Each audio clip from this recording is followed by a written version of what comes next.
event planner, number 1 po natin kailangan gawin is yung malaman natin kung ano yung detalye from the client. Tama mali! Alam yung tanong niya. Tama mali! Tama. Reporting yung ano. Susukapit kasi yung knowledge mo about the portfolio. Hindi pwede tingin-tingin ka lang. Event design and logistics. Outline your approach to event design.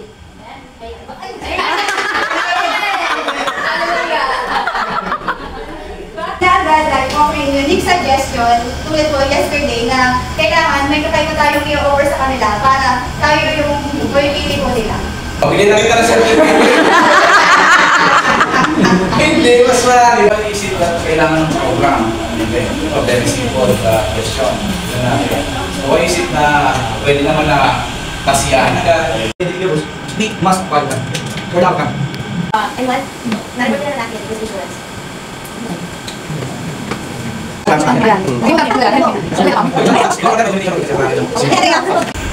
The requirements of all stakeholders also needs to consider. Stakeholders may... Joby, Ate Marcel, and ito po kami kasama ko na board.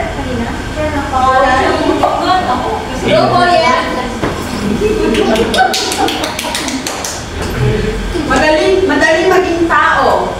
Mahirap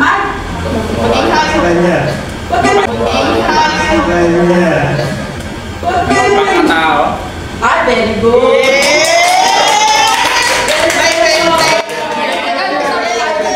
No budget. Client, mamaya sabi ang lista mo 50. Wala naman parang pagkano. Detail dapat lahat. Nagkaintindihan kayo, nabasa niyo yung kontrata, huwag na basta pipirma. Yun. Thank you so much.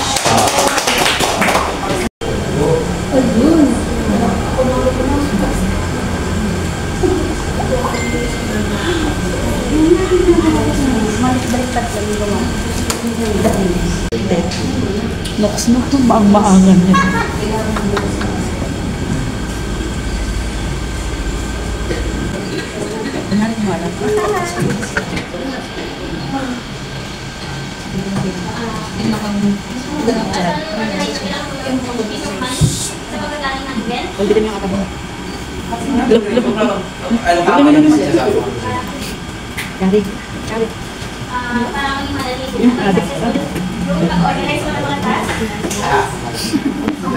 You and give one by one to assign them sa facilities like parking area, food area, dining area, kitchen area, especially the washroom area with trash can.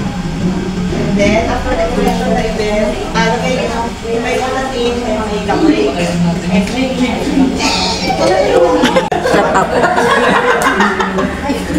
Shut up. Go. Event planner handle lot of things. One of the most important is to collect payment from our clients. Okay. Before they have well, of course, this Proceed. Pawan-pawan na di pa lang. Ang makinig. Mahalaga talaga. Video mo. Pag si Carla na. Hoy ate! O yung knowledge niya, ata nyo na. Namnamin nyo ang bawat salita. Go, Carla.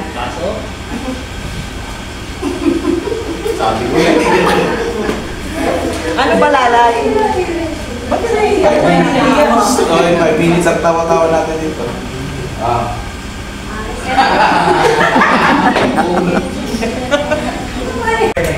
Many guests are not just sitting there pagkaupo lang. Some of them are silent observers. For me, it's important to have a cleaning company to help us to clean the venue because we event planners are tired after the event. That's why we need to hire a skilled and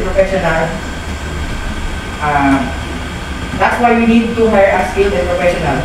They do systematic. It's very important that the venue sanitized properly, clean and protected 99.9%. After an event, of course, we have to clean the event hall or venue that we use or we at home. Tama na yun. And as an event management, it is very important for us to hire a cleaning company for us to have so that you will be respected by your peers in the industry. Because you handle your events with extra service to the clients and to the venue of the event. The convenience of hiring a cleaning crew gives you more time. Put trash or bins everywhere. Lastly, as event coordinator or event manager, you should manage very well the proper disposal of garbage. Train the thing to be clean all the time, and it will remain to all your clients. And ask feedback from your clients and handle with your staff about their observation Ano siya pinawawa for improvement.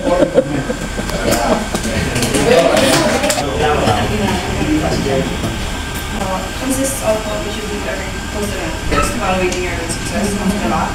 So, collecting feedbacks from participants. Sponsors, vendors, and especially your client. For this, wrapping up your paperwork, payments, or contracts related to the event. Documentation is also part of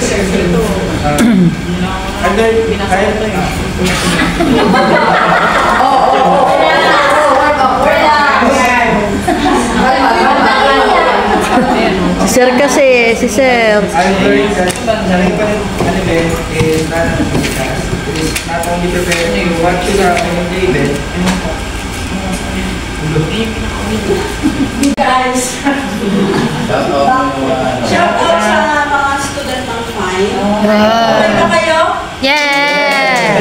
Yes, sila limutan yung FINE. Okay ba kayo? Fine! Alam mo, pang yan.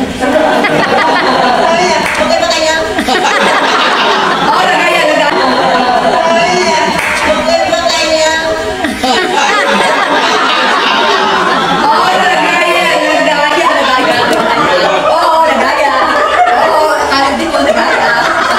May bagong talent. Okay, this sum up is as a whole. Ay, rubit as a whole ng event. Kaya mag-lion train? Rock, huli na!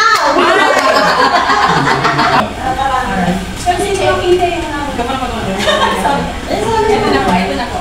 During the post event, first you have to gather feedback from parents or clients. Ask them what are their opinions about the previous event. From this, you can make some improvements. Second, you have to thank all that helped you for the success of your event. Third, regarding your bills, you have to set an goal. The topic about post-event protocol, I learned that it is also important to think about cleaning the venue after the event. I thought that the event itself is the most important thing to consider and less about the activities. Now I realize that I should think equally of that concern. Hiring a professional cleaner is also a must. Also, I should consider my team's well-being and that it is beyond their culture. Including the cleaning expenses should be part of my contingency plan so that I could focus on other things right after the event. With the topic to discuss tonight, I'm confident that I have all the ideas of the things I should do and not to do. Yet as I apply those learnings, Pasensya na po sa English. Chari, go! Kasi ang ladies na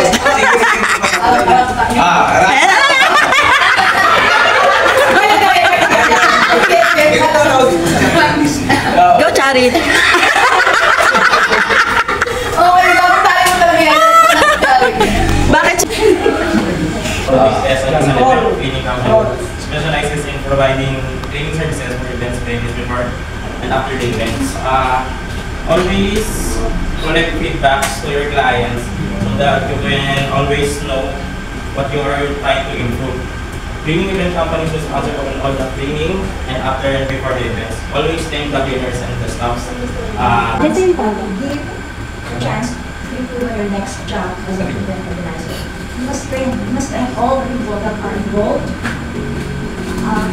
or made the event possible. If there are success or if there are some rooms for improvement in the next step. Ano ba? Nakakainis yan. Pati mo.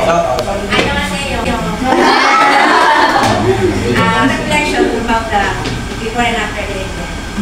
After the event, as a planner, expect the huge mess or dirt. Expect the expected problem after the event. Example, trash in hiding areas. As event planner, let's worry you are a professional. This time, when in an event, people recognize you for being professionalism. When it comes to doing event, we don't offer feedback. Thank you. There are many duties and responsibilities.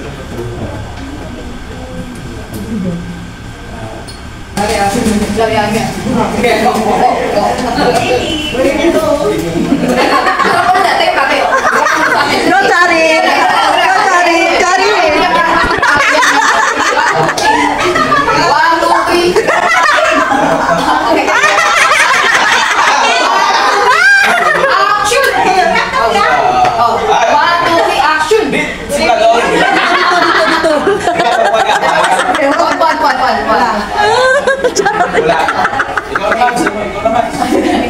Ikaw na.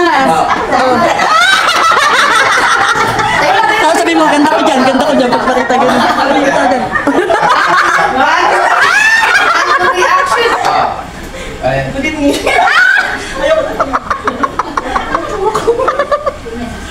Si Charit. In every event, there is always an end. For the I should always consider the aftermath of the event. I should always take the responsibility to the venue the event gathered. And most importantly, the feedback of my client. And don't forget to thank all the staff and make them extra or excellent. After the event, I should always take the responsibility in the cleaning of the Galingan mo ako.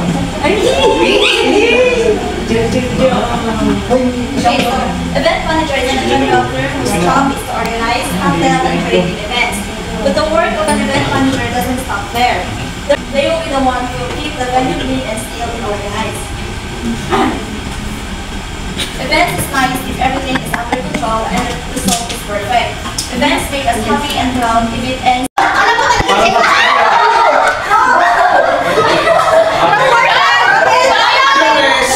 Hoy, titingnan yung level of difficulties. Eh, yung isa kasi pag ganyan-ganyan. Nag-aaral ko ng butas. Saan ko pa? Ito number, number 4. Ha? Okay. What did you realize about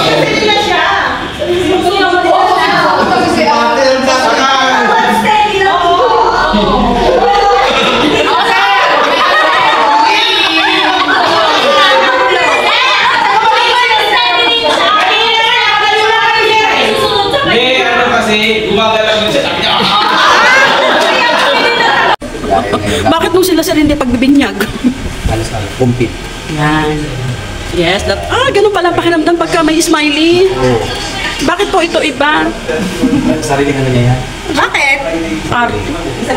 Sana pala bumili ako yung minion. Dapat nga heart yan eh. O bakit hindi yan? Ay, nahiya ako.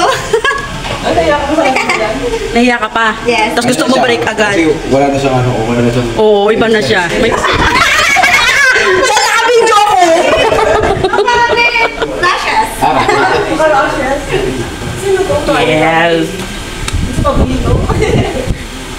Sir, saan na ako banda? Yes, konti na lang. Konti na lang, wala pang sa kalahati, be. Ginawa ko sir yung sinasabi mo. Masunurin ako, ayan.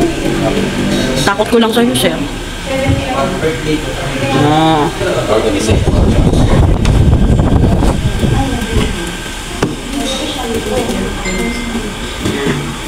Mga tunay na tao yan, sir, ha? Hindi yan si Thomas. Duties and responsibilities. Wala, hindi ko pa siya natapos. Di ba pwedeng ito na lang yan? Wala pa, di ko pa yung natapos. Ano pa? Proposal. Yun, wala pa ako. Pero, Ito, ay meron ka na. meron na ako. Tapos naglagay na ako ng conclusion. Sabi mo, di ka pa tapos? Hindi pa nga. May laktaw ako. Ayun o. Ang dami ko pang laktaw o. Duties and responsibilities. Yung yung Alin po? program with May program ako dyan, sir. Nakapasok siya dito sa proposal ko. Event goals.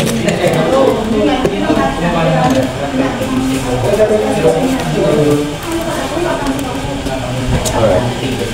Tapos, ano ba? Floor plan. Meron ka na. Ayun. Baka iba ilagyan mo ng sticker, sir. Nasabi ko sa'yo, sir. Yes. MOA. Meron na ako, sir. Na-traffic pa nga ako dyan, sir, sa papuntang MOA. Permission to use venue.